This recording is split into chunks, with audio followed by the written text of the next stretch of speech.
శుభవచనం. దేవుని ప్రియులందరికీ యేసుక్రీస్తు ప్రభువారి శ్రేష్టమైన శక్తిగల నామములో ఈ ఉదయకాల శుభాలు అందిస్తున్నా.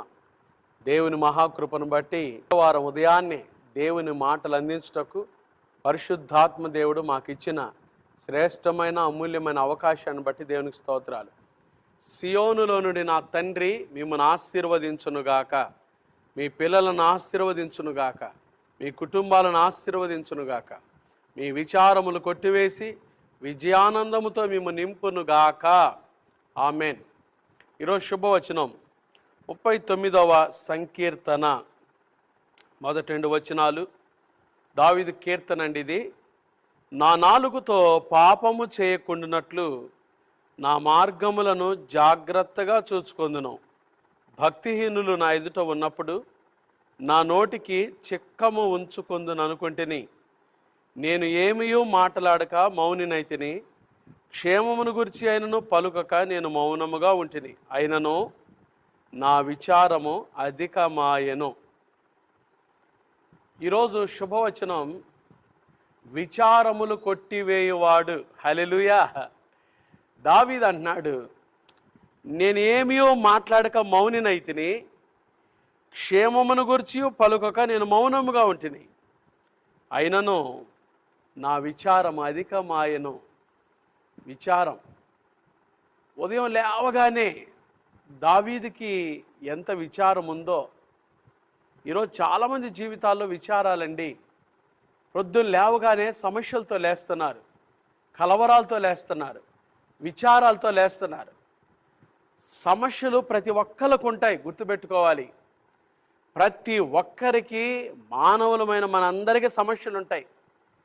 దేవుని బిడ్డ లేచేది ఎలా లేవారంటే, మనకు ప్రభు విజయం ఇచ్చే దేవుడు ఉన్నాడు, మన విచారాలు కొట్టివేసే దేవుడు మనకున్నాడు, విజయానందంతో నడిపించే యేసయ్య మనకున్నాడు. కాబట్టి ధైర్యంతో లేండి. ఈరోజు మీరు ఒక అద్భుతం చూడబోతున్నారని విశ్వాసంతో లేండి. దావీదు అంటే, నేను మేలుకొనున్నప్పుడు నీ స్వరూప దర్శనంతో నా ఆశను తీర్చుకుంటాను. ప్రభువుని చూస్తూ లేండి. మీరెందుకు విచారాలు జ్ఞాపకం చేసుకుంటారు? విజయం ఇచ్చే దేవుడు మనకున్నాడు కదా. దావీదు చాలా అనుభవాలు కూడా నడిచాడు. మరి ఇక్కడ ఈ కీర్తనలో ఎన్ని విచారాలు ఉన్నాయో. అయినను నా విచారము అధికమాయెను, నా గుండె నాలో మండుచుండెను. నేను ధ్యానించుచుండగా మంట పుట్టెను. అప్పుడు నేను ఈ మాట నోరార పలికి తిని, నా అంతము ఎట్లుండునది, నా దినముల ప్రమాణము ఎంతైనది నాకు తెలుపుము. నా ఆయువు ఎంత అల్పమైనదో నేను తెలుసుకొనగోరుచున్నాను. నా దినముల పరిమాణము నీవు బెత్తెడంతగా చేసి ఉన్నావు. నీ సన్నిధిని నా ఆయుష్కాలము లేనట్టే ఉన్నది. ఎంత స్థిరుడైనను ప్రతి వాడును కేవలము వట్టి ఊపిరి వలె అన్నాడు. దేవుని బిడ్డలారా, మరి దావీదు యొక్క ఆ విచారానికి కారణం ఏంటంటే, ఇక్కడ అంటున్నాడు, నా దినముల పరిమాణం నీవు బెత్తెడంతగా చేసావు. మానవుడి జీవితం బెత్తెడంత. బెత్తె అంటే ఇట్లా చూపిస్తాం కదండి, ఇట్లా అంటాం కదా, బెత్తెడంతా. ఏంటి? మొదటి ఈ 4 లైన్లు కలిస్తే ఇట్లా బెత్తెడంతా అని చూపిస్తాం కదా. బాల్య దశ, యవన దశ, కౌమార్యము, వృద్ధాప్యం. మానవ జీవితం చాలా స్వల్పమైనది. చాలాసార్లు మనం ఈ స్వల్పమైన జీవితానికి ఎన్నో ఆలోచనలు ఆలోచిస్తూ ఉంటాం. చూడండి, 2025వ సంవత్సరం ప్రారంభించబడింది. అప్పుడే ఆగస్టు 8వ తారీఖు వచ్చింది. దినాలు ఎంత తొందరగా నడిచిపోతున్నాయో చూడండి, గతించిపోతున్నాయో. దేవుని బిడ్డలారా, మనం తెలుసుకోవాల్సిన సత్యం ఏంటంటే, మనం విచారపడకూడదు. యేసయ్య ఉన్నాడు, ధైర్యపరిచే దేవుడున్నాడు, ఆరోగ్యం ఇచ్చే దేవుడున్నాడు, ఆశీర్వదించే దేవుడున్నాడు. ఈ కొద్ది జీవితాన్ని ఆనందంగా గడపటం నేర్చుకోవాలి. ఎలా సాధ్యం ఇది? ఈ చిన్న జీవితం ఆనందంగా సాగాలంటే ఏం చేయాలి? మొట్టమొదట యేసుక్రీస్తు ప్రభువుని సొంత రక్షకునిగా అంగీకరించాలి. యేసు ప్రభువారు నా కొరకు ఈ లోకానికి వచ్చాడు, నా పాపం కొరకై సిలువలో మరణించాడు, సమాధి చేయబడ్డాడు, మరణాన్ని జయించి తిరిగి లేచాడని ఆయనను మన హృదయంలో చేర్చుకోవాలి. సిలువ దగ్గరకు రావాలి. యేసు శిలువ కార్యాన్ని అంగీకరించాలి. యేసు ప్రభు వారి యొక్క శిలువలో పడిన ప్రయాస నీ కొరకే నా కొరకే అని శిలువ దగ్గరకు వచ్చిన వారే, యేసుక్రీస్తు ప్రభు కొరకు హృదయాలు తెరిచిన వారే వారి జీవితంలో సంతోషంగా ఉంటారు. ప్రభువు లేకుండా లోకమంతా సంపాదించుకున్న వ్యర్థమే. యేసు ప్రభు వారు పరిచర్య చేస్తున్న దినాల్లో ఒక యవనస్తుడు యేసు ప్రభు దగ్గరికి వచ్చాడు. మిక్కిలి ధనవంతుడని రాశారండి. యవనస్తుడు, పడుచువాడు, మంచి యవ్వనంలో ఉన్నాడు. మిక్కిలి ధనవంతుడు, చేతి నిండా ధనం ఉంది. మూడోది అధికారి అంట, చేతుల అధికారం కూడా ఉంది. ఈ మూడు ఉంటే చాలు అనుకుంటారు కదండి చాలామంది. మంచి యవ్వనం, ఆరోగ్యం ఉండి, చేతుల అధికారం ఉండి, ఒక చేతి నిండా విస్తారమైన డబ్బులుంటే ఇక చాలు కదా నా జీవితం అనుకుంటారు కదా. యేసుప్రభు వారు పరిచర్య చేస్తున్న దిన ఈ యవనస్తుడు పరిగెత్తుకుంటే యేసుప్రభు దగ్గరికి వచ్చి మోకరించాడంట. చూడండి ఎంత మంచోడో. యేసుప్రభు దగ్గరికి వచ్చి మోకరించాడు, తగ్గించుకున్నాడు. యేసుప్రభుని ఏమడిగాడు తెలుసా? బోధకుడా, నిత్య జీవానికి వారసుడు నగుటకు నేనేం చేయాలి? మంచి ప్రశ్న కూడా అడిగాడండి. యేసుప్రభు వారు అన్నాడు, ఆజ్ఞలు పాటిస్తున్నావా అంటే ఈ యవనస్తుడు చాలా చక్కగా చెప్పాడు. నా బాల్యము నుండి, అంటే బాల్యము నుండి సత్ప్రవర్తన ఉంది, మంచిగా జీవిస్తున్నాడు, ఆజ్ఞలన్నీ పాటిస్తున్నాడు, ప్రభు కోసం పరిశుద్ధంగా జీవిస్తున్నాడు. యేసుప్రభు వారు అతన్ని చూచి అతన్ని ప్రేమించాడంట. ఎందుకో తెలుసు, యేసయ్య మనందరినీ ప్రేమిస్తున్నాడండి. చాలాసార్లు దేవునికి విరోధమైన పనులు చేస్తున్నా నాలాంటి వాడిని, మీలాంటి వాడిని మనందరినీ యేసయ్య ప్రేమిస్తున్నాడు. ఎందుకంటే ఆయన ప్రేమస్వరూపి. ఎన్నోసార్లు వాక్యానికి విరుద్ధమైన పనులు చేస్తున్నా యేసయ్య మనల్ని ప్రేమిస్తున్నాడు. యేసు అతన్ని చూచి ప్రేమించి నీకొకటి కొదువుగా ఉందన్నాడు. ఏంటి ఆ కొదువ? నీ ఆస్తి నమ్మి బీదలకిచ్చి నువ్వు వచ్చి నన్ను వెంబడించు అన్నాడు యేసయ్య. ఆస్తిని పోగొట్టుకోవటం మాత్రం అతనికి ఇష్టం లేదు. ఆస్తి కావాలి, నాకు నిత్య జీవము కావాలి. చూడండి యేసుప్రభు వారు ఆ మాట అనగానే ఆ యవనస్తుడంట మిక్కిలి వ్యసన పడుచు దుఃఖంతో యేసుప్రభు దగ్గర నుంచి వెళ్ళిపోయాడంట. మరలా యేసుప్రభు దగ్గరికి రాలా. మరి దేవుని కృప నిత్య జీవంలో ఉన్నాడో లేదో మనకైతే తెలియదు. దేవుని బిడ్డలారా, మిక్కిలి వ్యసన పడుచు దుఃఖపడుచు ప్రభు దగ్గర నుంచి వెళ్ళిపోయాడు. యేసయ్య మాటల్లో నిత్య జీవం ఉంది. ఎందుకు వెళ్ళిపోయాడు ఆ యవనస్తుడు? ఆలోచించాలి కదా.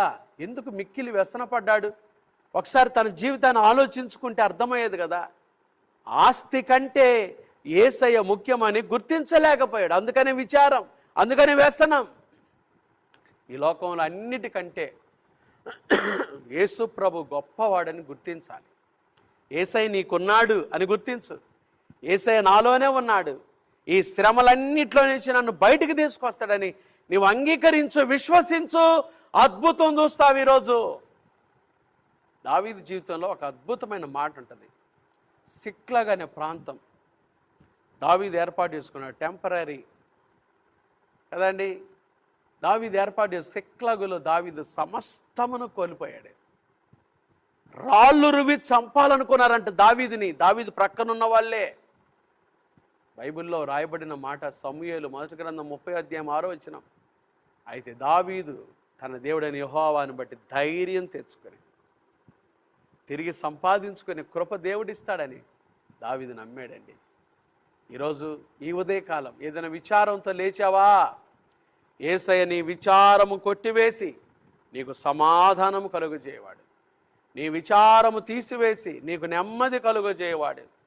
నీ విచారములు తీసివేసి నీకు సమాధానము దయచేవాడు. ప్రభు దగ్గరికి రా, యేసయ్య పాదాలు పట్టుకో, విచారాలన్నింటిలో నుంచి బయటికి తీసుకొచ్చి యేసయ్య మనకున్నాడు, ధైర్యంగా ముందుకు సాగు. దేవుడి మాటలు దీవించునుగాక. ఆమేన్. ప్రార్థన చేసుకుందామా? మహాపరిశుద్ధుడైన మా తండ్రి, దయగలిగిన మా దేవ, ప్రేమాస్వరూపి మీకు స్తోత్రాలు. మా విచారములు కొట్టివేసి విజయానందముతో నడిపించే గొప్ప దేవానికి స్తోత్రాలు. ఈరోజు విన్న మాటలు దీవించండి, ఆశీర్వదించండి.